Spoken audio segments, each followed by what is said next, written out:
House of information دیکھنے والے تمام دوستوں کو سلام عرض ہے۔ دوستو، آج ہم ایسے ملک کی سیر کریں گے جسے دی لینڈ آف فائر بھی کہا جاتا ہے۔ یہاں پر خام تیل سے غسل کیا جاتا ہے۔ یہاں پر ایک ایسا پھول پایا جاتا ہے جو پانچوں وقت اذان کی آواز سن کر کھل اٹھتا ہے۔ لال شہباز قلندر کے نام سے شہرت پانے والے بزرگ حضرت سید عثمان مروندی بھی یہاں پر پیدا ہوئے۔ جی ہاں دوستو، آج ہم سیر کریں گے آذربائیجان کی، جو جلد ہی دبئی کے مد مقابل آ کھڑا ہوگا۔ اس کے علاوہ آپ کو آذربائیجان کے بارے میں کچھ ایسی دلچسپ معلومات فراہم کریں گے جو شاید آپ پہلے نہ جانتے ہوں گے۔ اس سے پہلے کہ ہم ویڈیو کی طرف آگے بڑھیں، آپ سے ریکویسٹ ہے کہ ویڈیو کے نیچے لال سبسکرائب کے بٹن کو دبا کر بیل پر بھی کلک کریں تاکہ ہماری نئی آنے والی ویڈیو سب سے پہلے آپ کو مل سکیں۔ آذربائیجان کا رقبہ 86,600 مربع کلومیٹر ہے اور یہ رقبے کے لحاظ سے دنیا کا 111واں بڑا ملک ہے۔ اس کا 95% حصہ ایشیا میں اور 5% حصہ یورپ میں واقع ہے اور اس کا 1.6% حصہ پانی پر مشتمل ہے۔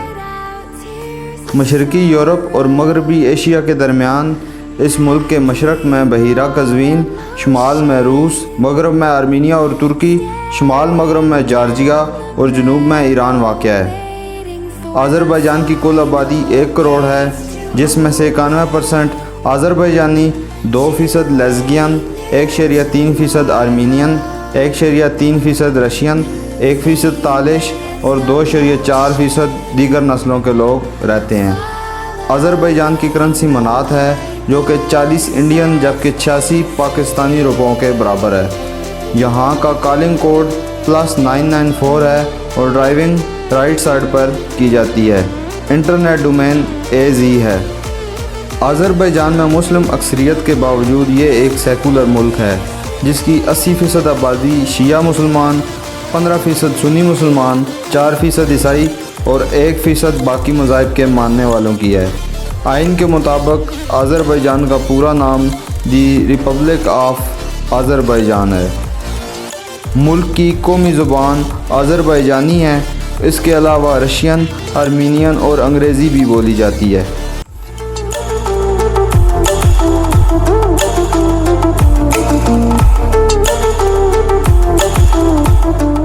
ملک کی معاشی صورتحال بہت اچھی ہے اور تعلیم کی شرح 99.8% ہے۔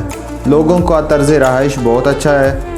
آذربائیجان کی فن تعمیر، فیشن اور ثقافت کا حسین امتزاج اور جھلک نظر آتی ہے۔ یہاں کے لوگ خوبصورت اور دوستانہ طبیعت کے مالک ہیں۔ اگر آپ آذربائیجان جائیں تو آپ کو یورپ جیسا ماحول نظر آئے گا اور یہاں کی عورتوں کا لباس مکمل یورپی طرز پر ہوتا ہے۔ یہاں پر مساج سینٹرز اور بیچز کی وافر مقدار موجود ہے۔ آذربائیجان ایک ایسا ملک ہے جو پاکستانیوں اور ہندوستانیوں کو ای ویزا کی سہولت بھی فراہم کرتا ہے۔ آذربائیجان ایک بہت ہی خوبصورت ملک ہے اور یہ ایک ایسا ملک ہے جس کو آپ 10 سے 15 دنوں میں پورا گھوم سکتے ہیں۔ دنیا میں وینس شہر کے بعد باکو ایک ایسا شہر ہے جسے آپ کشتی پر بیٹھ کر آرام سے پورا گھوم سکتے ہیں۔ آذربائیجان کے 158 ممالک سے دوستانہ تعلقات ہیں۔ ملک کا سب سے بڑا اور آبادی والا شہر باکو ہے اور یہی ملک کا کیپٹل سٹی بھی ہے۔ اگر آذربائیجان کی تاریخ پر نظر دوڑائیں تو یہ ملک اور خطہ قفقازی البانیہ کے نام سے بھی جانا جاتا ہے۔ ملک میں 5 لاکھ پرانے انسانی طرز رہائش کے آثار بھی ملے ہیں۔ اس علاقے کو آران بھی کہا جاتا تھا۔ یہاں 5 صدیاں قبل مسیح آگ کے پجاریوں نے حکومت بنائی۔ 4 صدی قبل مسیح میں اسکندر اعظم، جسے الیگزینڈر دی گریٹ کے نام سے بھی جانا جاتا ہے، قیامت کے بعد یہاں دیگر ملحقہ علاقوں میں ایک مملکت قائم ہوئی۔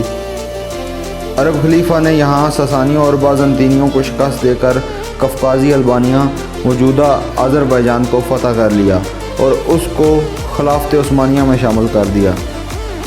عباسیوں کی شکست کے بعد یہ علاقہ سالاریوں کے قبضے میں گیا۔ 7ویں صدی عیسوی میں بازنطینی بادشاہ ہرکولیز نے اس پر قبضہ کر لیا۔ 11ویں صدی عیسوی میں یہاں پر ترک قبیلوں نے قبضہ جما لیا۔ اس کے بعد امیر تیمور آیا اور اس کی موت کے بعد یہ علاقہ 2 ریاستوں میں بٹ گیا۔ اس کے بعد یہ علاقہ شیروان شاہوں کے پاس آیا، جنہوں نے 861 صدی عیسوی سے لے کر 1539 صدی عیسوی تک حکومت کی۔ 15ویں صدی عیسوی تک آذربائیجان سنی اکثریت ملک تھا۔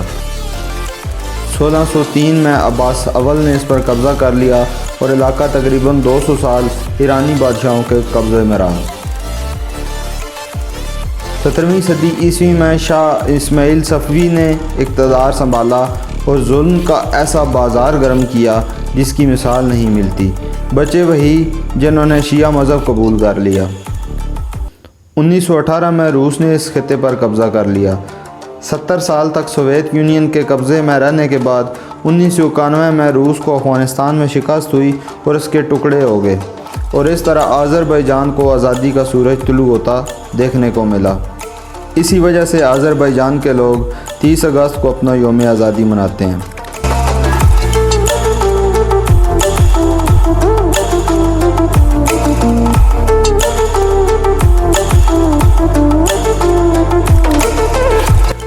انیس سو 93 اور 94 میں آذربائیجان اور آرمینیا کے درمیان نگورو قرباخ کے تنازع پر لڑائی ہوئی۔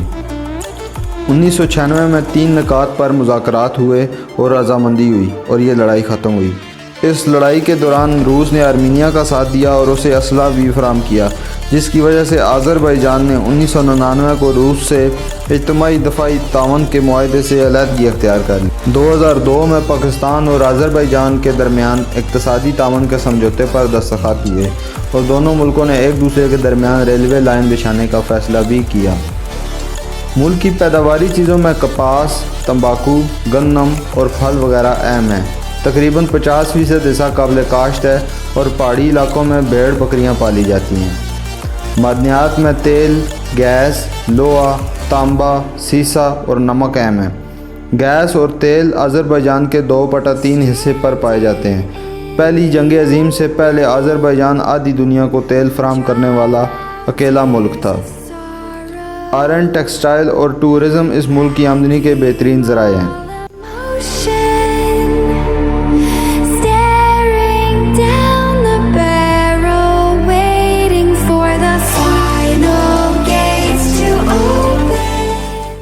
آذربائیجان کے لوگوں کا یہ ماننا ہے کہ حضرت نوح علیہ السلام کی کشتی سیلاب کے بعد اسی ملک میں اتاری گئی، اور ان کا یہ بھی ماننا ہے کہ حضرت نوح علیہ السلام کی تدفین بھی یہیں ہوئی، اور اسی وجہ سے انہوں نے اس جگہ کا نام اور اس جگہ بسنے والے قبیلے کا نام بھی نوح رکھا ہے۔ آپ کے علم میں اضافے کے لیے آپ کو بتاتے چلیں کہ حضرت نوح کی کشتی ترکی میں دریافت ہوئی ہے۔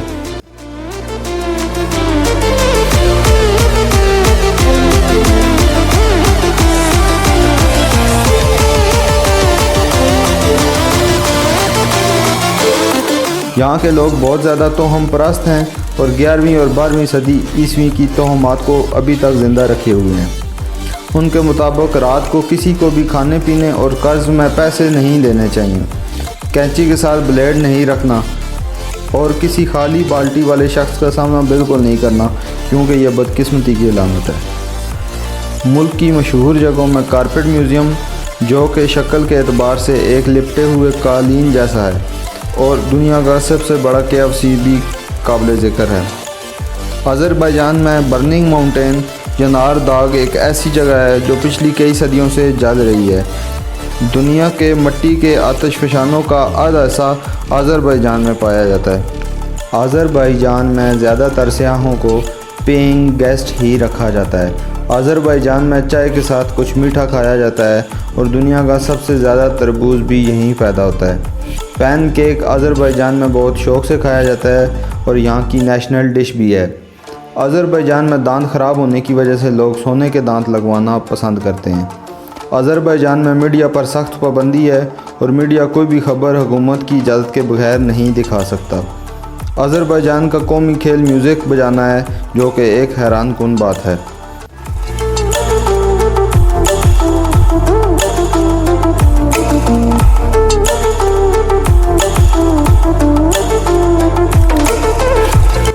آذربائیجان میں ایک غار جسے غار ازق کہا جاتا ہے آذربائیجان کی سب سے لمبی غار ہے۔ آذربائیجان کی ایکٹیو آرمی 95,000 ہے۔ پاکستان نے آذربائیجان سے دوستانہ تعلقات کی بنیاد پر آج تک آرمینیا کو تسلیم نہیں کیا۔ آذربائیجان میں کرپشن سب سے بڑے مسائل میں سے ایک ہے۔ آذربائیجان میں شیعہ مسلمانوں کی زیادہ تعداد ہونے کے باوجود شیعہ مسلمانوں کے جلسوں پر مکمل پابندی ہے۔ پرشین آئرن ووڈ آذربائیجان کا قومی درخت اور انار قومی پھل ہے۔ کرباغ گھوڑا آذربائیجان کا قومی جانور ہے جو کہ اپنی خوبصورتی کی وجہ سے دنیا بھر میں مشہور ہے۔ یہاں پر بہنے والے بڑے دریاؤں کی تعداد 24 ہے۔ دنیا کے شطرنج کے 2 بہترین کھلاڑی تیمور اور گیری کا تعلق بھی آذربائیجان سے ہے۔ گیاری 1985 سے لے کر 1993 تک شطرنج کا ورلڈ چیمپئن رہا۔ باکو پورٹ کیسپین سی پر موجود آذربائیجان کی سب سے بڑی بندرگاہ ہے۔ دوستو، امید کرتا ہوں آج کی یہ ویڈیو آپ کو پسند آئی ہوگی۔ ہماری ویڈیو کو لائک کریں تاکہ ہماری حوصلہ افزائی ہو اور چینل کو سبسکرائب کریں۔ اگلی ویڈیو آپ کس ٹاپک پر دیکھنا چاہتے ہیں ہمیں کامنٹس میں ضرور بتائیں۔ ملتے ہیں کسی نئی ویڈیو کے ساتھ، تب تک کے لیے اللہ حافظ۔